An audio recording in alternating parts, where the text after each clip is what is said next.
Hello दोस्तों, नमस्कार। SM किसी चैनल में मैं आप सभी लोगों का दिल से बहुत बहुत स्वागत करता हूं। सो दोस्तों, इस वीडियो में हम लोग बात करने वाले केवल एक ही शेयर के बारे में। ऑब्वियसली जो भी बातें यहाँ पे होने वाली है वो बिजनेस ओरिएंटेड ही यहाँ पे रहने वाली है, बट ऑब्वियसली शेयर को कवर करना है तो सारी चीज़ों को कवर यहाँ पे करना पड़ता है। तो डिस्क्लेमर क्लियर कट रहेगा भाई, कोई रिकमेंडेशन नहीं कि बाय करो, सेल करो, होल्ड करो, एवरेज करो करके। बिजनेस को यहाँ पे अच्छी तरीके से समझना, आपको बहुत सारे जो डाउट्स रहेंगे वो भी इसी में ही सॉल्व होते हुए देखने को यहाँ पे मिल जाएंगे। ठीक है, तो चलिए एक एक पॉइंट को कवर कर लेते हैं। सबसे पहले अगर हम लोग बात करें तो इस कंपनी को हम लोग इसके पहले भी बहुत बार यहाँ पे कवर कर चुके हैं। जिन्होंने पहले से ही निवेश करके यहाँ पे रखा होगा उनके काफ़ी अच्छे खासे रिटर्न्स यहाँ पे बन चुके होंगे। मतलब लॉन्ग टर्म वाले जो भी इस कंपनी में है सबके अच्छे पैसे बने। एक दिन में 3% के रिटर्न से, एक हफ्ते भर में 8%, महीने भर में 6.5%, 3 महीने में 13% का रिटर्न बना है। अच्छी बात है। 6 महीने जिसने होल्ड किया है उसका लगभग 16% बना है। 1 जनवरी से जिसने होल्ड किया 11% है। 1 साल वाले लगभग 50%, 45% के रिटर्न्स में, 2 साल वाले 30% के रिटर्न्स में है, 3 साल वाले 78%, 4 साल वाले 300, 5 साल वाले ऑलमोस्ट 300 और 10 साल वाले तो कुछ ज़्यादा ही रिटर्न 1600% के रिटर्न्स नज़र आ रहे हैं। बट ऑब्वियसली पॉइंट नंबर 1 कि किसी भी कंपनी ने पास्ट में जिस प्रकार का रिटर्न दिया है उस हिसाब से वो फ्यूचर में देगा, इसकी कोई गारंटी होती नहीं है। क्या वो भविष्य में इस प्रकार का रिटर्न दे पाएगा क्या? तो उसके लिए हम लोगों ने देखना होता है कि उसके बिजनेस कैसे चल रहे हैं, क्या कंपनी अपने बिजनेस को और बड़ा बनाने के लिए क्या कोई कदम उठा रही है, तो फिर हम कह सकते हैं कि हाँ ये कंपनी उस प्रकार से परफॉर्मेंस यहाँ पे दिखा सकती है करके। नेक्स्ट अगर हम लोग बात करें दोस्तों तो वेरी इंपॉर्टेंट पॉइंट कि कंपनी का मार्केट कैप है 56,000 करोड़ का, 57। तो एक डिसेंट साइज की कंपनी नजर आ रही है। एंड अभी आ जाते हैं बहुत ही इंपॉर्टेंट पॉइंट की ओर, जो कि है पीई रेशो। यस, पी कितना है कंपनी का? 100 का पी है। बाप रे बाप, 100 का पी ऑब्वियसली ज़्यादा रहता है। तो क्या करें, एलिमिनेट कर दे? 100 का पी मतलब खराब है? नहीं, मैंने आपको क्या सिखाया है। यस, आपका सबसे पहला सवाल होना चाहिए कि क्या कंपनी, यस अभी मैं रिपीटेशन कर करके आपके दिमाग में वो चीज़ें इंस्टॉल करवा दूंगा, ठीक है, क्या कंपनी अपना रेवेन्यू, अपना इनकम रॉकेट की तरह बढ़ा सकती है? क्योंकि अगर रेवेन्यू इनकम बढ़ा तो क्या बढ़ा? यस, प्रॉफिट बढ़ा। प्रॉफिट बढ़ा तो क्या बढ़ेगा? अर्निंग्स बढ़ेंगे, ईपीएस बढ़ेंगे, और ईपीएस बढ़ा तो कंपनी का जो पी है वो नीचे यहाँ पे आ जाएगा। सवाल खुद को यही पूछना है, यही एनालिसिस होती है और कुछ नहीं, कि क्या कंपनी बड़ा रेवेन्यू जनरेट कर पाएगी। बड़ा रेवेन्यू कैसे जनरेट होगा? कि कंपनी को बड़े कॉन्ट्रैक्ट्स लाने पड़ेंगे, लाखों करोड़ों के कॉन्ट्रैक्ट्स लाने पड़ेंगे। अगर कंपनी को बड़ा कॉन्ट्रैक्ट मिला तो समझ लेना कि कंपनी को बड़ा प्रॉफिट हो सकता है, फिर कंपनी का ईपीएस भी बड़ा बन सकता है और पी नीचे यहाँ पे आ सकता है। अगर आपको लगता है कि हाँ ये कंपनी बड़ा इनकम जनरेट नहीं कर पाएगी, उतना सक्षम नहीं है, तो फिर इग्नोर कर देने का। बट अगर आपको लगता है कि हाँ ये कंपनी में वो दम है, तो फिर आप जा सकते हो। ये इसी को एनालिसिस कहते हैं, ठीक है। और ये हर किसी का अपना अपना ओपिनियन अलग हो सकता है, बट यूजुअली रिटेल इन्वेस्टर क्या करते हैं? इमोशनली डिसीजंस लेते हैं। अच्छा, कितना अभी चल रहा है प्राइस वो देख लेते हैं, और प्राइस बढ़ा तो जाके पैसा डालते हैं। अरे ये कौन देखेगा कि कंपनी आगे क्या करने वाली है करके। तो उस हिसाब से देखा गया तो आपने स्टडी करना होता है। अभी अगर इस कंपनी की अगर हम लोग बात करें तो इसका सेगमेंट कौन सा है, तो दोस्तों ये कंपनी काम करती है, सेक्टर देखिए प्लास्टिक प्रोडक्ट में काम करती है। इंडस्ट्री भी कौन सी है? Plastic product. प्लास्टिक प्रोडक्ट में कौन सा काम करने वाली कंपनी दोस्तों? तो ये कंपनी पाइप सेगमेंट में काम करती है। यस, पीवीसी पाइप्स की अगर हम लोग यहाँ पे बात करें तो कौन से कंपनी की हम लोग बात करें तो दोस्तों पाइप सेगमेंट में सेकंड नंबर की कंपनी एस्ट्रल लिमिटेड, इस कंपनी की हम लोग बात करें, जिसका पी आप देख सकते हो 100 का है।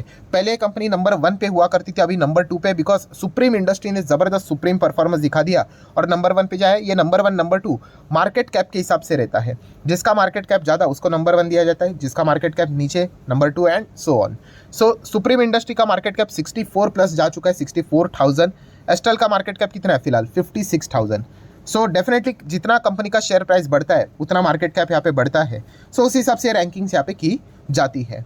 इसलिए एस्ट्रल लिमिटेड इस कंपनी को आप चाहो तो यहाँ पे ज़रूर स्टडी यहाँ पे कर सकते हो। अगर अभी तो फिलहाल तो आईपीएल चल रही है, आपने देखा होगा आईपीएल में भी इनके स्पॉन्सरशिप्स हम लोग को देखने को यहाँ पे मिल जाते हैं, जैसे कि मुंबई इंडियंस को स्पॉन्सरशिप है, देन सीएसके की बात करें, गुजरात टाइटंस की बात करें, पंजाब किंग्स की अगर हम लोग बात करें, देन उसी के साथ साथ लखनऊ की अगर हम लोग सुपर जायंट की बात करें, तो इनके आप लोगों ने जो शर्ट्स भी रहते हैं, जर्सीज भी होते हैं, उनके ऊपर आप देख सकते हो, इनकी आपको एडवर्टीजमेंट देखने को मिल जाती है, ठीक है। देन बहुत सारे पॉपुलर जो हम लोगों को बड़े लोग देखने को मिल जाते हैं, सेलिब्रिटीज़, उनके साथ ये एडवर्टीजमेंट यहाँ पे करते हैं, ठीक है। ये कोई डिसीजन नहीं होना चाहिए, इस चीज़ के चलते मैं यहाँ पे एस्ट्रल पाइप का शेयर खरीदूंगा या खरीदूंगी, तो ये भी एक पॉइंट आपको पता है यहाँ पे होना चाहिए। एनीवेज, ये देखो नीचे लिखा हुआ भी है कि किस किस के साथ इनका टाइप देखने को मिल जाता है, मतलब स्पॉन्सरशिप के हिसाब से। नेक्स्ट अगर बात करेंगे दोस्तों तो कंट्री सर्व्ड, 25 से ज़्यादा कंट्रीज में इस कंपनी का बिजनेस देखने को मिल जाता है। 8,000 से ज़्यादा, 8,1500 के करीब लोगों को इन्होंने नौकरी दे के रखी हुई है। एंड कंपनी की बात करें तो 14 के करीब मैन्युफैक्चरिंग यूनिट्स भी देखने को मिल रही है। सो काफ़ी अच्छा खासा कंपनी का प्रेजेंस हम लोग को देखने को मिल जाता है। देन अगर हम लोग बात करें तो कंपनी के प्रोडक्ट्स के बारे में सारा डिटेल आप लोगों को यहाँ पे मिल जाएगा अगर आप स्क्रॉल करोगे। अच्छा, यहाँ पे वेबसाइट अपलोड होने के लिए टाइम लगता है इस कंपनी का, तो वरना धीमे धीमे करके आप लोगों को अलग अलग प्रोडक्ट्स आप लोगों के इनके देखने को यहाँ पे मिल जाएंगे, तो आप इनको ज़रूर यहाँ पे स्टडी कर सकते हो। ठीक है, और भी बहुत सारा डेटा आप लोगों को इनके वेबसाइट के ऊपर देखने को यहाँ पे मिल जाएगा।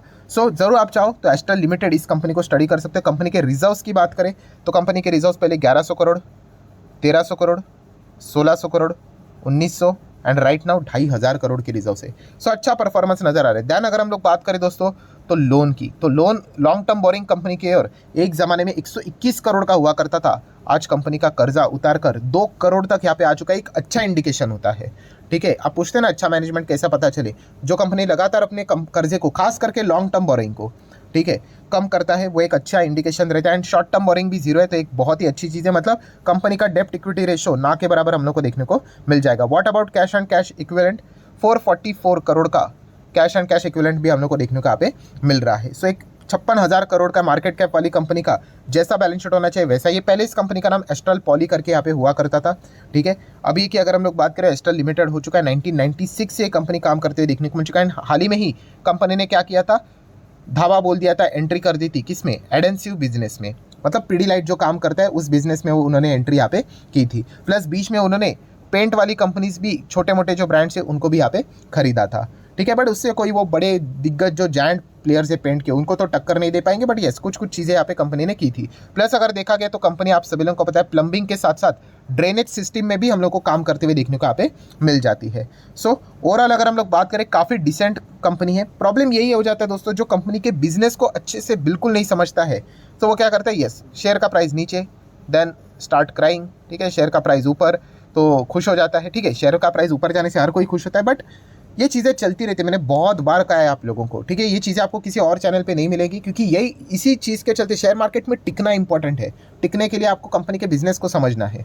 ठीक है, क्या 100 के पी के ऊपर आपको एक कंपनी अच्छी लगती है, किस हिसाब से देखना पड़ेगा, यस क्या कंपनी अपना रेवेन्यू इनकम सॉलिड बढ़ा पाएगी, ये स्टडी करना है। आपको लगता है भविष्य में इनको बड़े कॉन्ट्रैक्ट्स मिलेंगे।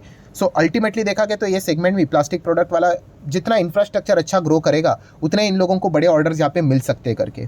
ठीक है, तो पोटेंशियल तो है कंपनी का, इतना तो हम लोग ज़रूर यहाँ पे कह सकते हैं। बाकी की बात करें कंपनी का पीएनएल, ठीक है, कंपनी के नंबर भी आएंगे, उसके ऊपर भी फोकस यहाँ पे रखना चाहिए। सो कंपनी का पहले आप देख सकते हो नेट प्रॉफिट, अर्निंग्स के हिसाब से भी आप चाहो तो चेक कर सकते हो। 80 पैसे का था, ₹1.25 के आसपास हो गया, 1.26, दैन ऑलमोस्ट ₹3, फिर 5, 6, 7, 8, 9, 10 ऐसा करते करते अभी कंपनी 20 को भी क्रॉस करते हुए देखने को यहाँ पे मिल रही। तो हौले हौले कंपनी आगे बढ़ते हुए देखने को मिल चुकी है। शेयर होल्डिंग पैटर्न भी काफ़ी डिसेंट है, 54% प्रमोटर, रिमेनिंग 56% की बात करें तो 21% से ज़्यादा एफआईएस, लगभग 13% डीएस एंड लगभग 11-12% पब्लिक के पास भी होल्डिंग देखने को यहाँ पे मिल रही है। सो कुल मिला के स्टोरी अगर मैं यहाँ पे कहूँ दोस्तों, कंपनी ने काफ़ी अच्छा परफॉर्मेंस दिखाया है। रिसेंटली बात करें तो कंपनी ने 2019 में भी बोनस दिया था, 21 में भी बोनस दिया था, 23 में भी बोनस दिया था। यस, एकदम बैक टू बैक। इसके पहले कभी कंपनी ने यूजुअली बोनस ही नहीं दिए थे। सो 3 बार कंपनी ने एकदम फटाफट, हम यहाँ पे कह सकते हैं पिछले रफली 5-6 साल की बात करें तो काफ़ी सारा अच्छा कॉर्पोरेट एक्शन भी यहाँ पे दिया था। ऑब्वियसली ये कभी हमारा मोटिवेशन नहीं होना चाहिए कि कंपनी ने अभी पिछले 5 साल में 3 बार बोनस दिया, 6 साल में 3 बार बोनस दिया है तो भविष्य में भी देगा करके कोई गारंटी नहीं है। ऐसे कितने कंपनी हैं जिन्होंने 10 बार बोनस दिया है और अभी लगभग 20 साल हो गए, अभी एक भी बोनस नहीं दिया है। तो बोनस कभी टारगेट नहीं होना चाहिए भाई, टारगेट बिजनेस होना चाहिए। आपको लगता है कि इनका पाइप का बिजनेस आपको अच्छा लगता है क्या? अगर आपको अच्छा लगता है तो आप विचार कर सकते हो, आपको नहीं अच्छा लगता है तो फिर मतलब डिस्कशन ही खत्म। ठीक है, तो ये सबसे पहले आप लोगों का स्टेप 1 यही होना चाहिए कि बिजनेस कैसा लगता है। बाकी डिविडेंड की बात करें, हर साल कंपनी डिविडेंड देती है, एटलीस्ट 2-2 बार तो कंपनी ने डिविडेंड देके रखा हुआ है। 2022 की बात करें, 23 की बात करें, 21 की बात करें, 20 की बात करें, 19, 18, 17, हमेशा तो साल में 2 बार डिविडेंड होता है। मतलब एक फाइनल और एक इंटरिम डिविडेंड मिल जाता है, फाइन।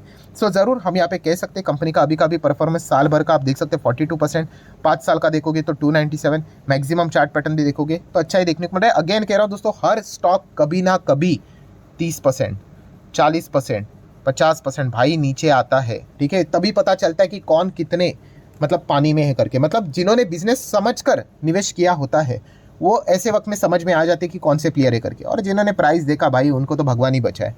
ठीक है, क्योंकि जब तक ये एटीट्यूड आप अपने आप में नहीं लाओगे, शेयर मार्केट आपकी अच्छी खासी क्लास लेगा।